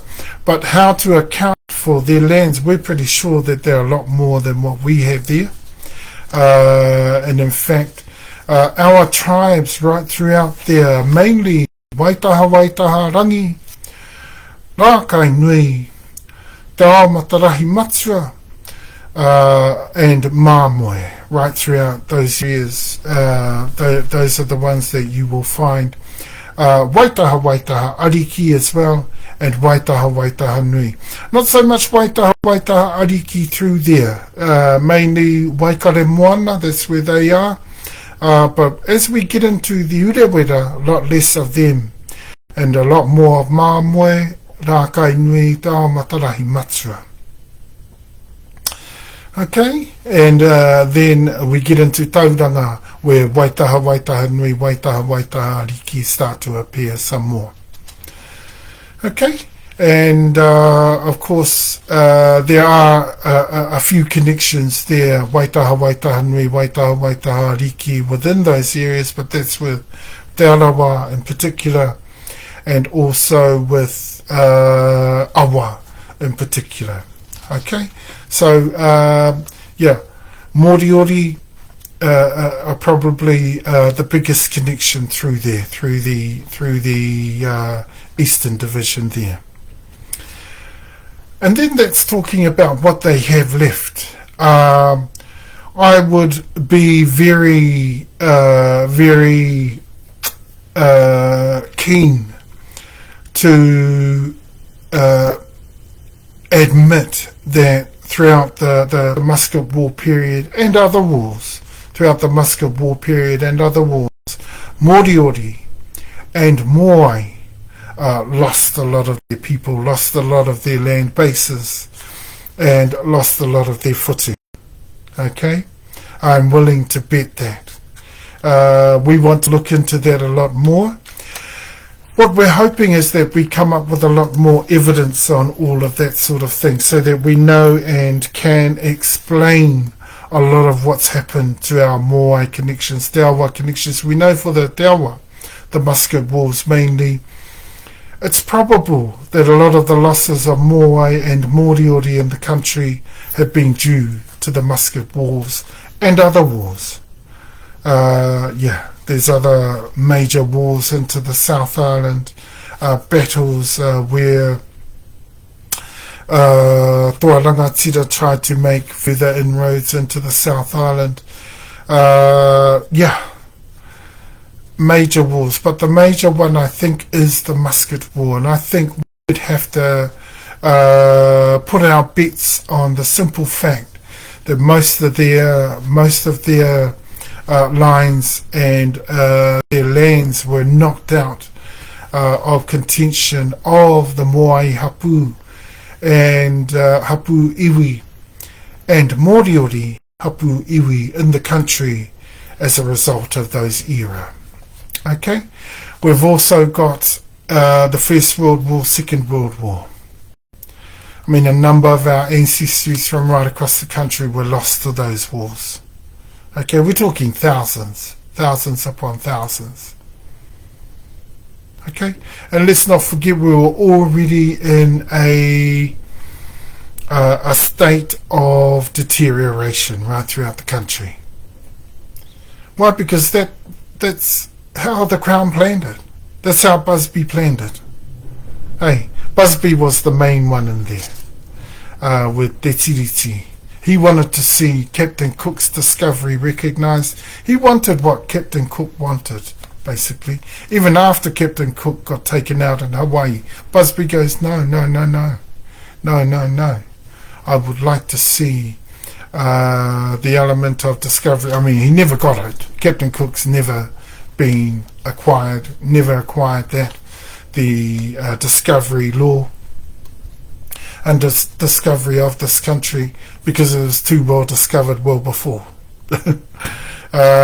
We were 3,000 years already into the country, so how dare they, try to claim discovery in this country. And then Busby was one who was all for everything that Cook wanted, and Cook wanted the whole of this land taken under British rule.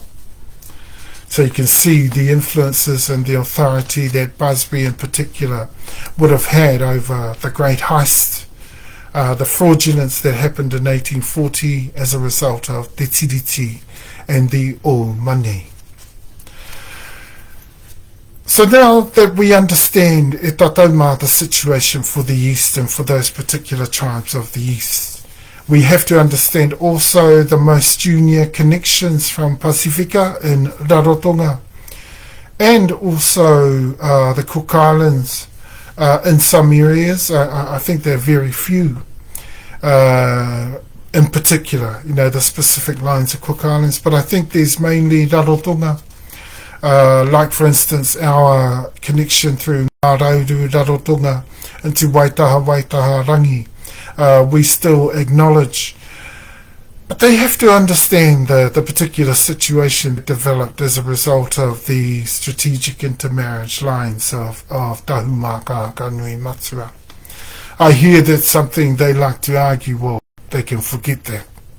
Rarotonga will not be arguing those lines with us. we're far too senior. In the mix, we overlaid them, and in fact, you might as well say the whole of the tribe is overlaid today, which totally discounts any likelihood of influence or authority over that tribe from the Rarotonga and Ngārauru beginnings anyway. Ngārauru would concede also in the same way. See, so Rarotonga will need to concede as well, as much as they want to stand up against that. The solid reality is, by rights, if Rarotonga were to have a good look, the solid overwhelming majority, probably 99% today, of Waitaha rangi is not Rarotongan. It's Tahumaakaakanuimatua, Hapu iwi, connected with Western Samoa via Tutura, connected with Tonga via Tutura, connected with the Mayan Indians via Tonga, and also connected with also Hawaii, which is a junior line connection with us anyway, through Te Awa, through a junior line of Te Awa as well. Okay, so making all those connections well known, and the status of those connections. We have to understand that status, because then our kōrero to come, you can understand them well within context, and well within also e tātou mā, the perspectives that we share. Because I think you will find quite clearly is that we're correct. We're correct in those, in holding those absolute perspectives, because we're taking everything into account. And especially when you take into account exactly what happened in over 1854 to 1954. Okay, and you realise those connections that we have into Waitarapa and into the south, but the main ones that have survived of strength, of prominence within those areas, including Waitaha Ariki, of particular focus and concentration for us, into the South Island, into the Wairarapa Tararua, and also into the east. And then we have the same connections from the north, but just a different line, a more junior line, okay, going into the South Island. Okay, that's the Rākainui. Okay, but we have 9, the Whakatapu, yeah, we know when that will get taken off. It's quite a while, it's taken quite a while to really find that we will get closer and closer as we get through settlements to being able to take those right off and keep them off. Okay, but the Whakatapu is important to understand. It's a very powerful part of keeping the law in our lands, and we can do that. We have every right to apply that. You only have one right, and that is to comply. Okay, that is if you are from the other super tribes of that particular part of the country. Okay, would we apply it in the south? Of course, we would apply it everywhere if we need to. Okay, and as big as our region is, I mean, we're talking about the overwhelming majority of the South Island is Tahumaakaakanuimatua. But let's not forget it does have its connections there. The Irakai line still, the Awa line still, even though they're not so prominent, they're still there. Okay, we have all the other lines that made inroads during the Musket War period. Te Atiawa Nui no Rungaterangi, we have more of theirs. Waikato, Toarangatira, yeah, we have all those lines in there too. So they are in particular a part of the mix as well. But we want to make sure that people understand our perspectives properly, and that we're not just trying to change people's minds for the sake of it, or trying to force people into... No. We actually have amazing, extraordinary, copious amounts of evidence e taumā to prove exactly what we're saying. And so we talk about these perspectives and these contexts in terms that if you don't understand those and you don't know those contexts and those perspectives, then you would pretty much disagree with us. We think that in making them well known to you, that would settle people down from wanting to go against the context and the perspectives that we bring, helping you to know that we'd be pretty much correct. And most of the South Island was devastated, okay, because after the South Island was brought out, mainly you had almost, there was almost not coming into after 1854 to 1954, there was almost no, the extinction mentioned in the Hun report of 1960-61 was absolutely obvious in the South Island. Okay? Even though some of our people still lived there, you'd swear they were extinct. Okay? Particularly in the South Island. And needless to say, as much stronger as we were in the north, we weren't that far off from extinct either. Okay? So if we can understand those realities, the fact that all whakapapa kōrero was destroyed through those times, the fact that our law systems were destroyed, all those pillars of our society, seniorities were destroyed, juniorities were destroyed, all those means by where we could unite, that people like me and my job, we actually re-establish again and we build up and we strengthen and unite people under these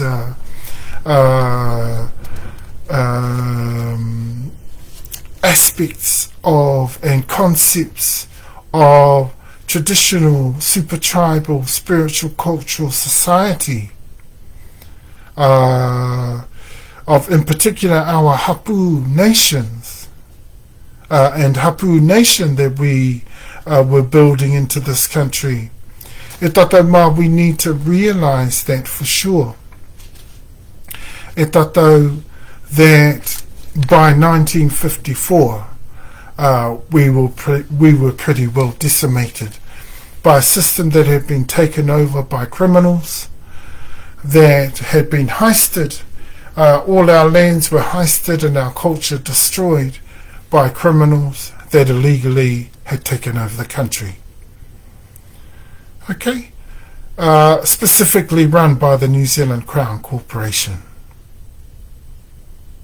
Okay? Now, with all those things in mind and with those connections into the South, I think we have a good understanding of the contexts and a pretty fair perspective on exactly how we're looking going into the South Island next week. Okay? And why Tahumaakaakanuimatua became the prominent of the preeminent super tribes in the South Island as well. They're one of the originals. We're one of the originals, let's put it that way.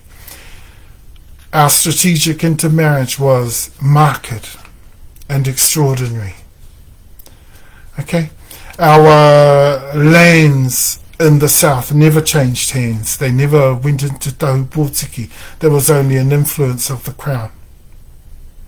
Okay, and the native land court, who, again, just like in the North Island, they gave over ownerships to the more junior, of which Tahumaakaakanuimatua is one of the more junior in the South Island. Okay, not only that, but that uri whānauri, which, we have to keep into, keep within the context and into perspective. Okay, and this is why throughout the centuries, even the last 2 centuries, Tahumaakaakanuimatua has upheld that basis of Tutura establishments in the country that has seen Tahumaakaakanuimatua one of the largest landholders in the country. Okay, and that couldn't be incorrect, and in fact it's just grown again. We thought it wouldn't, but it has just grown again, because we've found by looking through all those ancestries of Tahupōtiki that actually, in actual fact, most of our lines that come through, all those lines beginning with Tuahuriri and Huirapa, who are particularly intermarried out by not just Tahumaakaakanuimatua, but Waitaha Nui, Waitaha Ariki, and Mamwe in particular. Okay, all Tahumaakaakanuimatua. Okay, all of the 9 Hapu Uretārewa now of the Eastern Division of Tahumaakaakanuimatua. Rākai nui Hapu Uretārewa whānau uri. Tā matarahi matua Hapu Uretārewa whānau uri. Māmoe Hapu iwi whānau uri. Tahumaakaakanuimatua Hapu iwi whānau uri. Kahu Hapu iwi whānau uri. The 9 Hapu of 9 of the Hapu of the east there. Kahu Hapu iwi whānau uri. And of course also the Waitaha the Waitaha Ariki, Hapu Uretārewa whānau uri. The Waitaha Nui, Hapu Uretārewa whānau uri. And of course also the Waitaha Rangi, Hapu Uretārewa whānau uri. And the 9th one, Rangitāne Nui a Rangi, Hapu Uretārewa whānau uri. Okay. And I think I've mentioned, it won't be too far off that we start to mention the reo of Mamwe, which we've already covered in the north, Tahumaakaakanuimatua, and of course Kahu, so that we can start to integrate with their reo, and particularly as we go into the Rangitāne Nui a Rangi, and look to uncover also their reo in particular. So, e tatauma, exciting kōrero ne. TeKura-i-Awarua, just quickly, e tatau, the same will be taught in the curriculum. A lot of the main parts of the curriculum are laid out with all of the most traditional, the customary areas of education within the curriculum of TeKura-i-Awarua shall come right through there, apart from all the careers, the tertiary goals and careers that are a part of, the scientific, the biological, the legal, te mea. All those areas are covered in TeKura-i-Awarua, but so are all of those pillars that we lost of our super tribal, cultural, spiritual society and way of life are rebuilt from throughout TeKura-i-Awarua. Okay, so all those areas are being taught, and in particular what we want to mention today for tauranga and also for te whanganui Aotearoa, but they will be taught right throughout the country, is the whare tu taua and also the whare maire.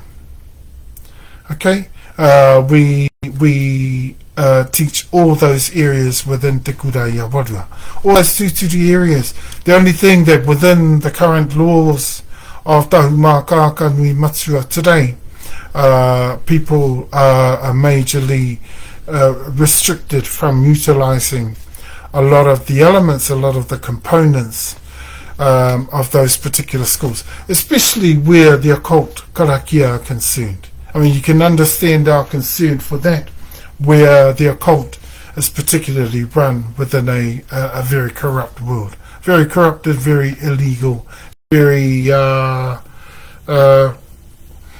derogatory and demeaning is another thing. I mean, yeah. It's just ridiculous, some of the things happening out there, and some of the reasons for it are just absolutely more ridiculous. So we train people through our whare wānanga to know that entire world, and to know how to tell, to know how to pinpoint areas of our culture where someone has illegally applied the occult, and how to take it off. All the blocks and everything are going to be there, yes, but we're not particularly happy about the corrupt world within which that operates, because at any time you could have any corrupted sort of minded person or criminal even apply anything of the occult, anything of the repugnant as well, into our society. We're part of the repugnant. I mean, a lot of people around the world call us cannibalistic. That's not true. And I remember mentioning at one time only high-ups, 8 high-ups. You know what I forgot to mention? A lot of what I've covered today, you'll find that I've covered because of a lot of the questions that have come our way, specifically for the East. And that's why we've covered all the kōrero we need to today. We'll do the same for the South. Yeah, multitudes of questions down south. People are asking some big questions, but they'll need to realize that the story and the perspective is clear. The evidence is clear and copious, and beyond, everything is beyond reasonable doubt, including the reo. We understand we're going to get some arguments where the reo is concerned. Kai te he koutou, I roto te taitonga AukatiTai, kai te he tēnā kōrero, I te reo o tahu pōtiki e kōrero nei e koutou, nā tahu pōtiki kai te he tēnā. Nā awa rānei ira kai pūtahi rānei kai te he tēnā. Tēnā kōrero katoa nō we shall be discussing those issues with the South as we get down into there. And discussing the primary tribe of the South, which of course has to be Tahumaakaakanuimatua. Within Dunedin there we have our seniorships in there amongst Moai Hapu and the central consistencies of Moai Hapu. We understand will be still there within Dunedin. They also are in the east and on East Cape, and also in the north, where they've retained a lot of the lands there. But I think what you'll find is, what I mean by the main tribe of the South is that the overwhelming majority of the South today is Tahumaakaakanuimatua. Okay, so we're the preeminent, the prominent of the Hapu iwi of the South Island, and I'm sure that you'd agree that following that is, of course, the reo of Tahumaakaakanuimatua, which is the main reo. Not the reo that Tahu Pōtiki once had that belongs to Waitaha Ariki, but that certainly is a part of it. Okay? And so, whare titaua, whare maire, the occult part of the wānanga. Understanding those types of karakia, we will also look at forms of karakia. Understand and feel the power of karakia like that. Understand the power of the occult, that you can actually kill people with the occult. We get to study all those types of things just for people who don't know. And so that people understand the only people that get eaten, we're not particularly cannibals as such, and people saying that we were like that over periods of time of the musket wars, etc., etc., etc., that we particularly ate anyone and everyone. That's not particularly true in Tahumaakaakanuimatua. In Tahumaakaakanuimatua, high-ups ate high-ups. Quite repugnant, eh? But only the vanquished in battle. Okay? That was the only time. That was the only time. And that was one of the penalties. And, you know, two of the major penalties that everybody avoided in battle. And there was one, to die at the hands of he wahine. Okay, that's the most shameful thing. Two, to die vanquished in battle and eaten. Okay, and that's why in Tahumaakaakanuimatua it was particularly customary to eat those of the most high ups of other tribes that we took in battle, and the high ups would partake of them. And ritual, all in ritual. That's not something that we just grab someone's arm, chop it off, and eat like that. That's not. We were not particularly cavemen. If you're trying to describe us as cavemen or people that were so savage that we had no sense of civilization or no sense of the humane, we were not inhumane. Yes, we had repugnant practices within our law system. Yes, we had occult practices within our law system. So those practices worked, in fact, for the light. And why I think that is because our ancestors and our atuatuatanga understood our people better than anybody else in the world. You know why? Because our law system actually worked. It worked. Yeah. But we're still not shy or embarrassed within Tahumaakaakanuimatua to outlaw them. Now, we outlawed all those practices in 2005 because we took up a review again of them in 2005 and we outlawed the lot.